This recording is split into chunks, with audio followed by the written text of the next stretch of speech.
Here is one of a series of talks by spiritual leader Lola McDowell Lee, spanning 2 decades from the early 70s through the 90s.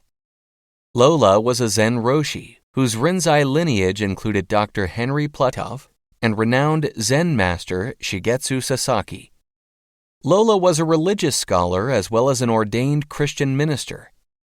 While the talks are focused mainly on Zen and Buddhism, Lola drew on many spiritual traditions, including those of Jesus, Plato, Lao Tzu, the Hindu Vedas, Meister Eckhart, and Gurdjieff.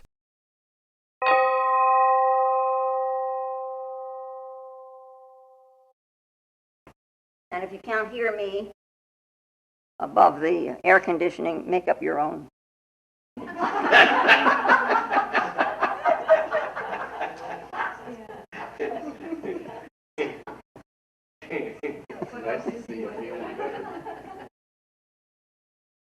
You do it anyway, so. I don't know, for some reason, that when we come to this summer session thing, we honed a little more into Buddhism, and I think it's because it's so associated with Zen. And after all, the Zen sitting is what you're doing with the Zazen all week, and with the sticks and everything else. So, anyway, out of the disciplines of transcendence, which I thought you would be interested in, we have such things as the Buddha said, those who study the doctrine of the Buddhas will do well to observe all that is taught by them. It is like unto honey. It is sweet within, it is sweet without, it is sweet throughout. And so is the Buddha's teaching. O monks, you must not walk on the way as the ox who is attached to a wheel. His body moves, but his heart is not willing. But when your hearts are in accord with the way, there is no need of troubling yourselves about your outward demeanor. Those who practice the way might well follow the example of an ox that marches through the deep mire carrying a heavy load. He is tired, but his steady gaze looking forward will never relax until he comes out of the mire, and it is only then that he takes respite. O monks, remember that passions are more than mire, and that you can escape misery only by earnestly, steadfastly thinking of the way. Now this is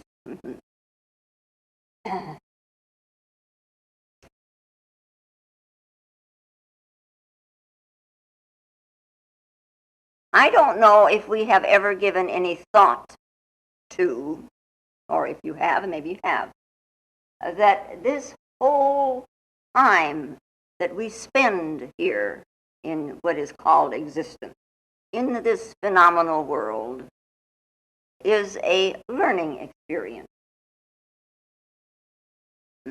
It is as if, one could say, we are writing a story. And the story is about ourselves and what we learn. And I think maybe if you viewed your life in this manner, you might do some things a little differently so that the story would come out better.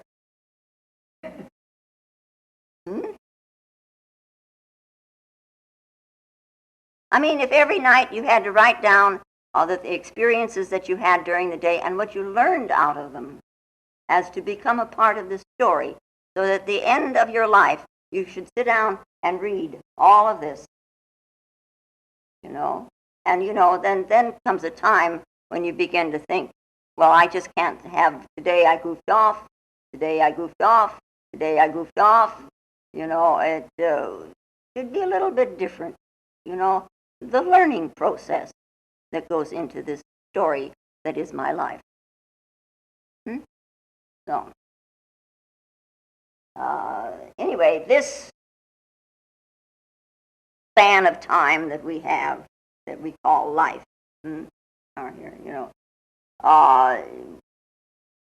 it should, part of our time, and a lot of our heart should be focused into this inner pilgrimage that is called the way or the path. And of course it is a way that we go alone. Now we meet as a group, and we sit as a group, and we work as a group.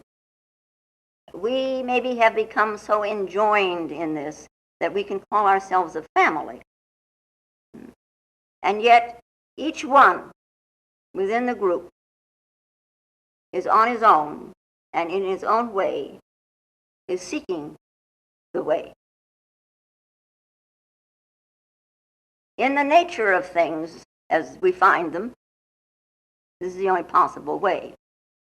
I mean, we can't, there was like this preacher that got up, and he was lecturing his congregation about everybody going to heaven and nobody going to hell, and he was telling them what they had to do, and he was doing it with a great deal of vim and vigor, and so then finally he got to the place, and everybody's saying, amen, hallelujah, brother, and he got to the place where he says, everybody who wants to go to heaven, stand up, and the whole congregation stood up except our monk. And so the preacher said to him, you don't want to go to heaven? He says, oh yeah, but I ain't going on no excursion.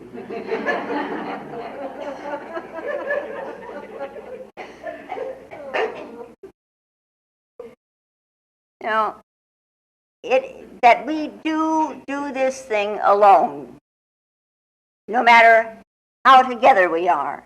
It still isn't a lone thing because each of us is at a particular state, trying maybe to get to the next state, or at least hold our own where we are. So that we find that truth is something that is inside. It's not something that is out there. So, therefore, it isn't a lone thing. If we're out there, and you could go take it up in the garden, we could go in a company. We could go all out at night and take shovels and find it, You can't do that. It's inside of each of us, and therefore it isn't a lone journey. So it is something that is very subjective. It's way at the inner core of yourself. And at the inner core of yourself, only you can penetrate. And it is a way, this inner core, to get to this inner core. It has no signposts. It is not guided. There are no maps. The whole territory is yours to explore. So that's, so this territory you're exploring, that's why it's a story in a way. Our lives are a story. And the whole thing really is very exciting. To find out about oneself, to learn about oneself, is tremendously exciting. However, as on any journey that we take, we must make some provisions. We need provisions on this way. Now, the Buddha called these provisions Paramitas. That which can lead you beyond, or that transcends, that can lead you to a transcendental experience. Provisions for the other shore. And here we are in this phenomenal world. It is a very comfortable world. It's comfortable because we know it.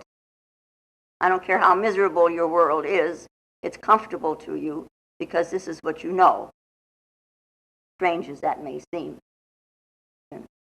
Now, when you leave this world for the other shore, that which transcends this, the noumenal world, instead of the phenomenal world, when you leave this shore, you're alone. And it is as if you're going to cross this great ocean.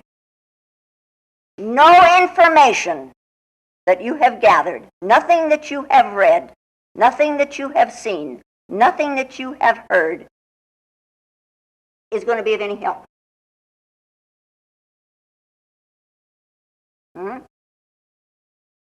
So what does one do about provisions? I mean, you got to get ready to go. Somehow, if this is a journey that we're going to take alone, then maybe what we need is certain qualities. And these qualities then are called, or the Buddha called them at any rate, Paramitas. And they follow you like a shadow. Now the word paramita comes from the word parama, which means the highest, or the acme, or we could say ichiban, the top of the line. Yeah? Or a paramita is to reach the other shore of, to go from samsara to nirvana. Or it is enlightenment by crossing the sea of life and death, paramita. From the shore of delusion to the shore of truth, paramita. So, we're going to talk about those this morning. I mean, if you're going to learn, you might as well learn ABC. Because the first paramita is giving. It's generosity. Some of you are very generous, and it is called in the Sanskrit dana. Now, our minds being associated with the ego, that is they call the kama rupa world, name, form, which is desire, ego. It is identified with it, and it's like a miser with it. It tries to hold on. A little piece of information, and you hang on to it. Or a feeling about somebody, and you hang on to it. Or your anger, and you hang on to it. It's a miser. This hanging on, this holding on, this clinging, and it tries to possess. This is a closed mind.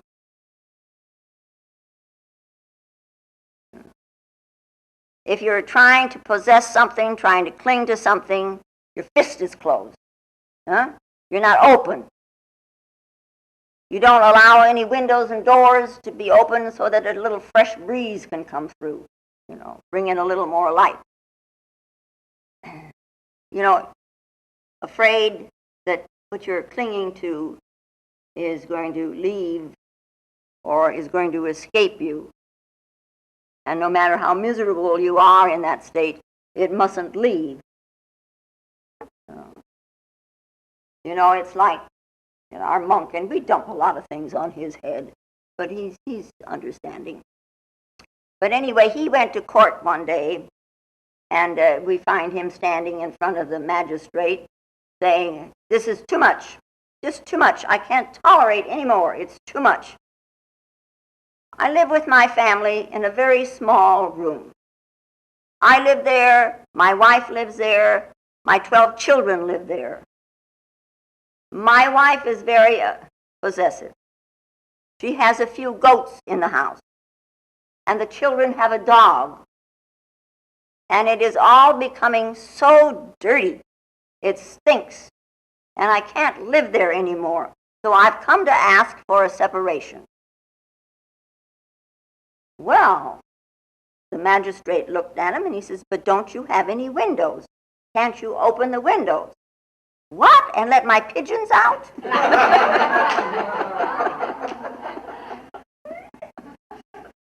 You see? Huh?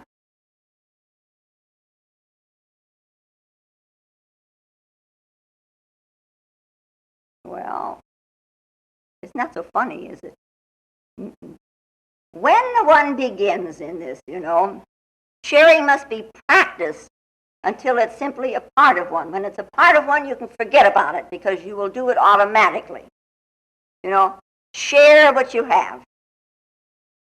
in the final analysis, nothing belongs to us. We can use anything that comes along, but don't try to possess it. Don't try to own it. The things that we try to possess were here before we were.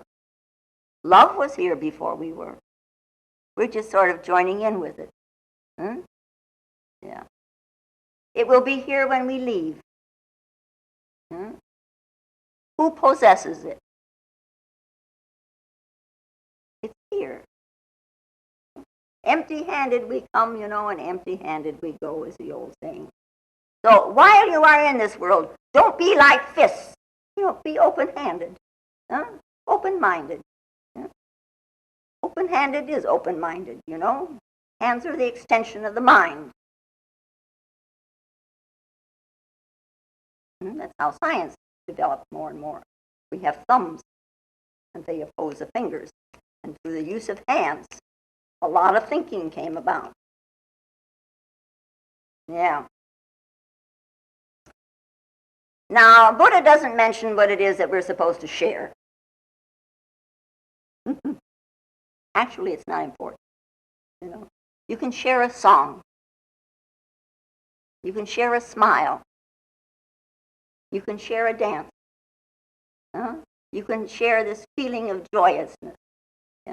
You can share your house. You can share a meal. Whatever. But sharing is important. This generosity of spirit. We find ourselves, though, however, as much as we would like to be sharing, we are sitting on this shore, a lot of it because of possessions. And I don't mean actual things, possessions, feelings that we own, we think we own. So then comes the practice of sitting for meditation. So we sit and we sit and we sit until we can let go. It's a strange thing. We seem to trust these possessions. Very strange, We trust almost anything and everything except that vast infinite, except the divine. Oh, in our hearts we may turn with prayer to the divine, but let go of yourself and trust it, that seems another story. What great blessings do your possessions have compared to that immeasurable light?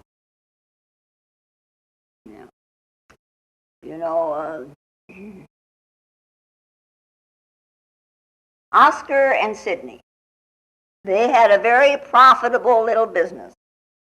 They imported artificial flowers.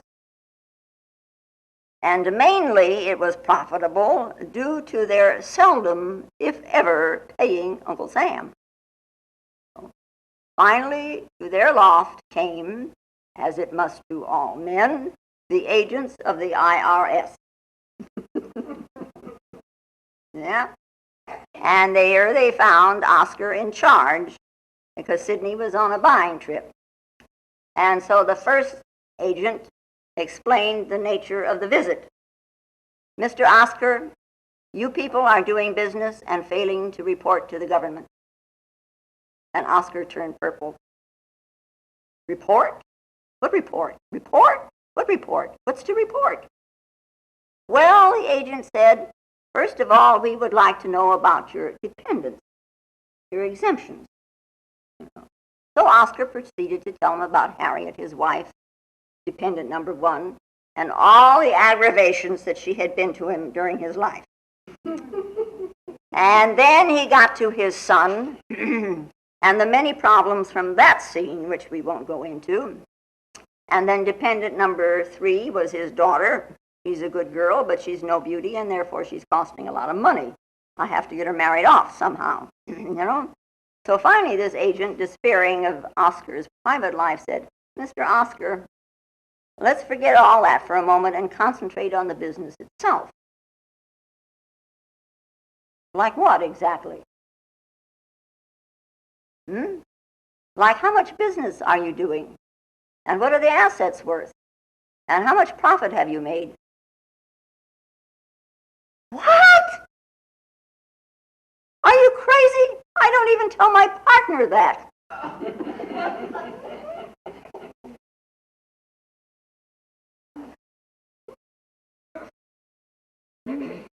That's not sharing. As an example, huh? Yeah. Okay. You know how to share. You know what to do with yourself. Sharing is giving of yourself.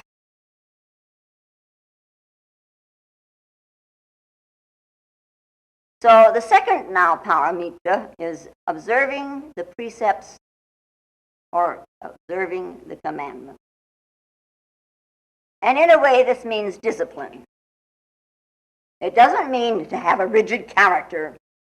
It means a grace in living. It means that there is a certain elegance, and there is a certain compassion. It is a life that is responsible. It is a life that cares for others. It is a discipline of oneself that rises out of understanding. A precept is a way to conduct oneself. See? A certain way that a thing is done. And one does it out of understanding. So one is ready to learn. Story is important. Ready to learn. One is open to learn. This kind of an awareness. If you're not aware of what you're doing and what's going on around you, you can't learn. No. At the end of the day, you can just simply write it off and say, today I goofed. In order to learn anything, your mind has to be together and with it.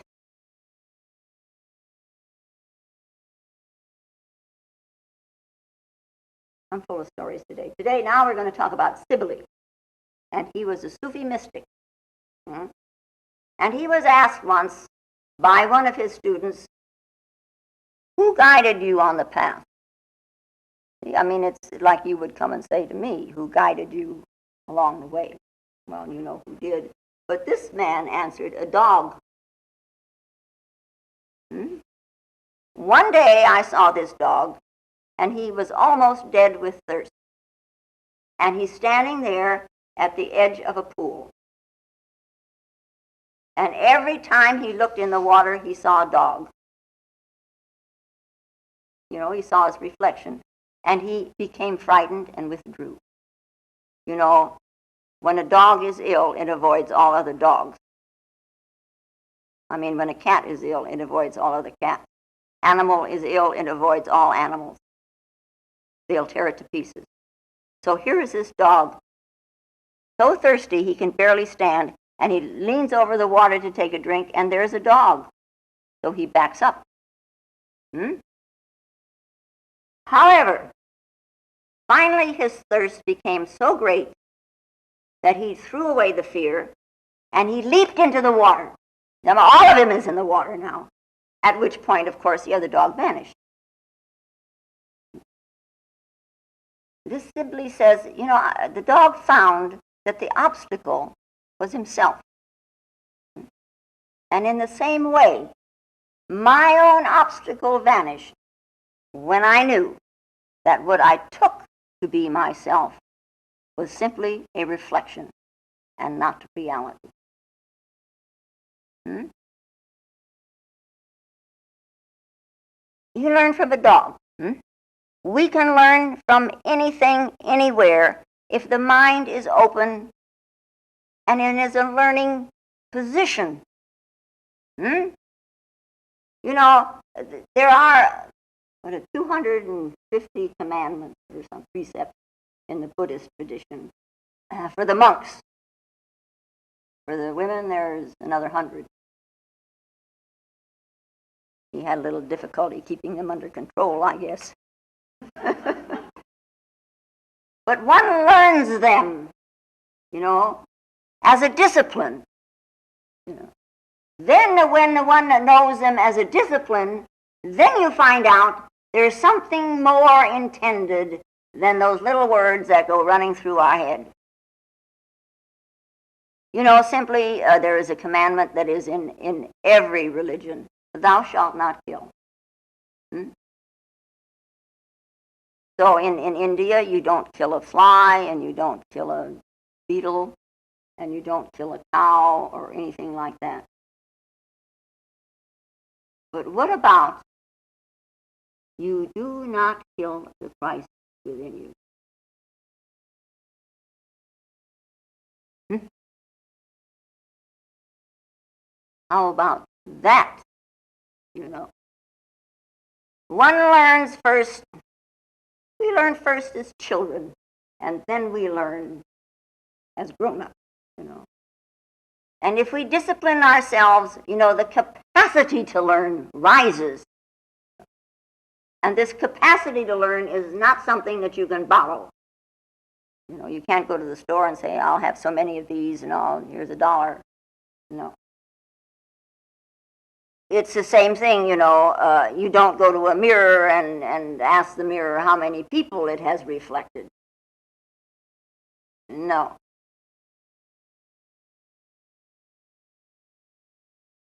Discipline so that you are mirror-like. Learning yourself. The third is a practice of patience or forbearance. This journey that we are on is such a one that you cannot be in a hurry. You need a lot of patience. So we forget all about the when this great event is going to happen. Have some patience with yourself and have some patience with others. Just relax and have some patience. Stop rushing around so fast that you can't even see. The day when you can relax, you know, in your patience, and you can sit silently, you will become aware of a presence. And it is so present that the room is filled with it. Then you see that the whole world is filled with it. Everything everywhere is full of God. Patience. Don't crowd yourself. Have a patience. And then, of course, we need some courage. And we need some energy. And they call this painstaking labor.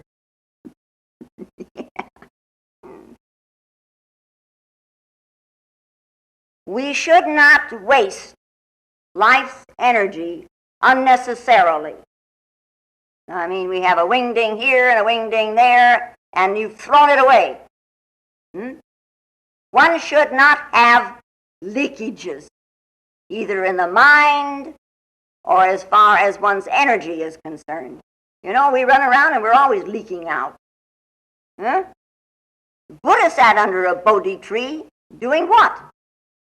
He simply sat there so silently, so together, that there were no leakages of his energy. So that the energy was building and building in himself. You know, the energy that the Buddha had, you have the same energy. Same energy. There's not a whole bunch of energies running around here saying, I'll choose this one or that one. Same energy. On what are you using it? You gather the energy together and it compacts.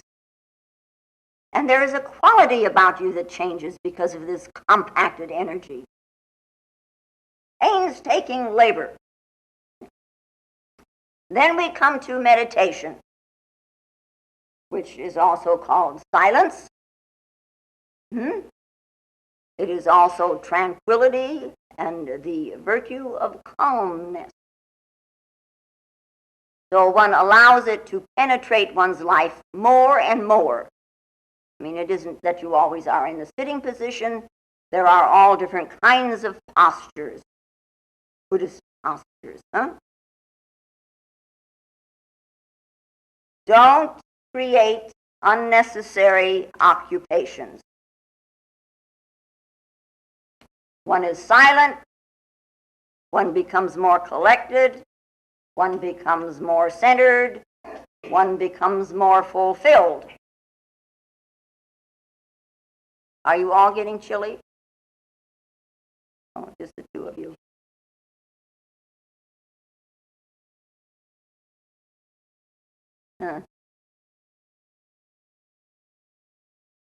When one is centered, I don't know whether you know this or not, but when one is centered, your face changes. I see, the jiu-jitsu, walking up and down, you can tell right away if you're really holding a focus or not. Your face changes. And then your eyes change. All your worries may be the same. They're going to continue. The world isn't going to change after all, just because you shut up for a while. But through your own meditation, you will be different. Everything's going to be the same. Nothing will be the same because of the way you look at it. But people think there's going to be a lot of changes in the world, that you're not going to have any problems anymore, or this, that, or the other, and that's not true. There is a saying in this Western world of ours that an empty mind is the devil's workshop. And I think that saying was invented by the devil. Yeah? The silent mind is God's workshop. As soon as there's a thought, in comes the devil. Without a thought, there's no possibility of him. None. The only possibility in this silent mind is that the truth rises, and it's already there. Nothing to enter. And then we come to this prajna, wisdom.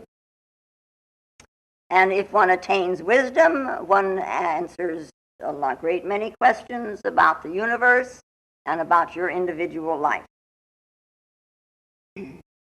This wisdom sitting, it blossoms, whether you're aware of it or not. If you're really sitting, it blossoms in your soul. Your wisdom, yours, blossoming in you.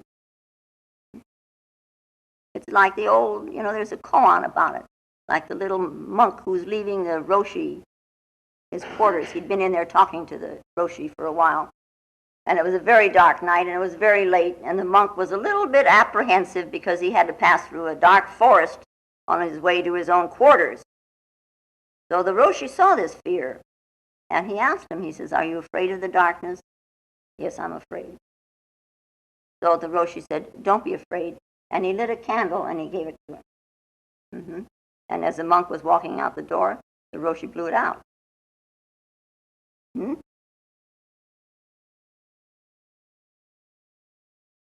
And the little monk says, "I don't understand. You light a candle for me with such compassion. Why did you blow it out?" And this Roshi said, "My candle is not much use to you. Be a light unto yourself. Go into the dark night with many blessings, but relying on your own consciousness. Remain alert. Let that be your light, your alertness." And there is another story. It's a Hasidic story. And it was a disciple of a rabbi. And without telling his teacher anything, he was beginning to inquire into the nature of God, until in his thinking he was all tangled up. What had been for sure, for certain at one time, now he was very uncertain of. And the rabbi noticed that the young man wasn't coming anymore, so he went into the city to see him. And he asked him, "What's the matter?" And he looked at him and he says, "Oh, I know what's the matter with you. You have passed through the 50 gates of reason. You begin with a question, and you think and you think and you think and you think and you think. And all of a sudden, you think an answer, and the first gate opens. It opens to a new question. And again, you mill around and mill around and mill around until you find an answer. And you fling open the second gate. And there's the third gate, another question. One by one, you do this until you come to the 50th gate. Then you are staring at a question whose answer no man can give you. And if you dare to probe any further, you plunge into an abyss. And this disciple looked at his teacher and he says, "You mean to tell me I have to go all the way back to the beginning?" "Don't go back," said the rabbi. "Take one step, and you will be standing beyond the last gate. You will find yourself standing in faith." And that was Buddha's wisdom. Now, in the primitive Buddhism, there were the 6 Paramitas. And later, seeing that this prajna, this wisdom, opened out, so there are 4 more. And here we have now skillful means, contrivances. You use a boat to cross, then throw the boat away. I'm going to hurry through these things now. And then there is the will to do. Sometimes we call it supplication. You do everything you possibly can do, and then you turn it over. And in your turning over, or the letting go is what we usually call it, there's this little prayer in your heart. No words. It's just a supplication. You do everything that you possibly can do, and then just relax. And then it comes a moment, and then you do everything again you possibly can do, and then relax. Then we have to have strength. There is a power, and after we have done everything we can do, then this power is present. And then there is this jnana, from whence cometh the words jnana yoga, which is the intellect, as opposed to Raja Yoga, which is the heart and the head, the path of the heart and the mind. Raja Yoga is what we do here. So this 10th, this jnana, means truthfully comprehending the ultimate nature. Truthfully comprehending the ultimate nature. That is, seeing directly into the nature of things. When you have done everything that you can do, and you have let go, the totality is all that there is. The totality. And they call this the encounter of nirvana. The realization of totality without a self.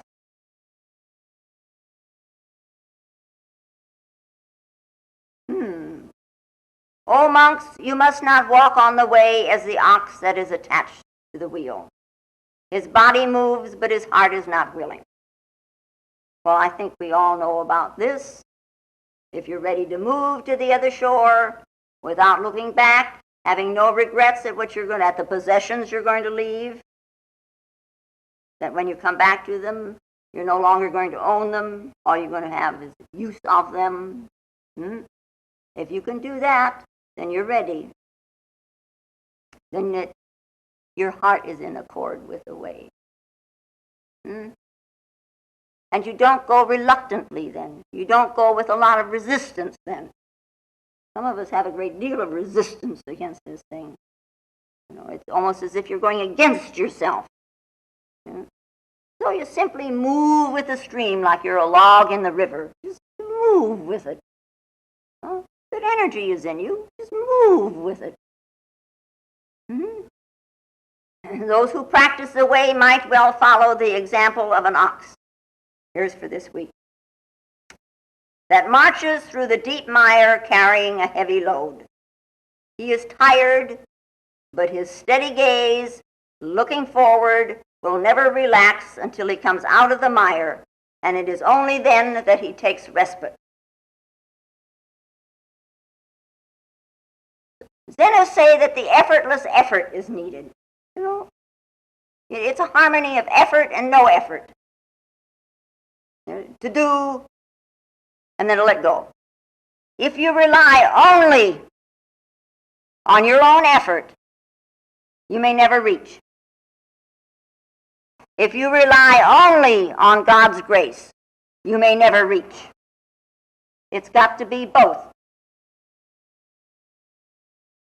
The possibility to reach the other shore comes about when you have done all that you can do. And don't fool yourself in here with doing that I have done all that I can do.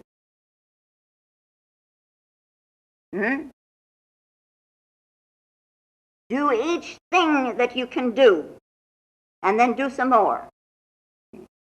Practice these paramitas. Don't be lazy. Bring all of your energy to the sitting. Become totally involved in the sitting.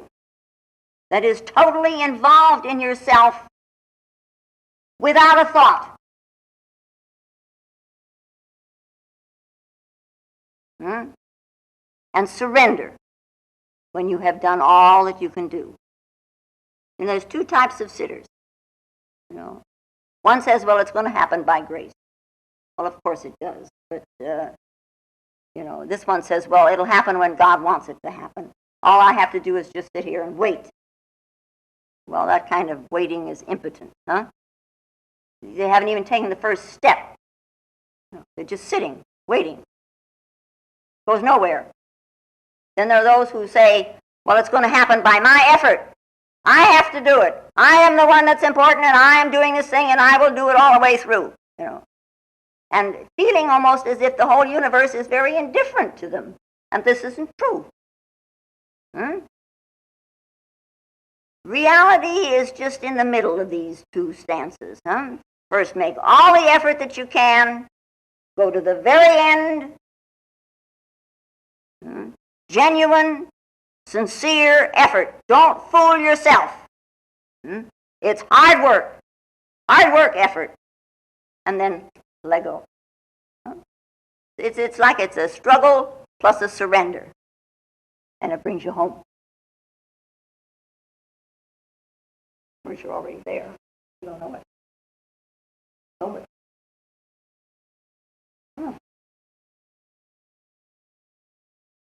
And now, may the peace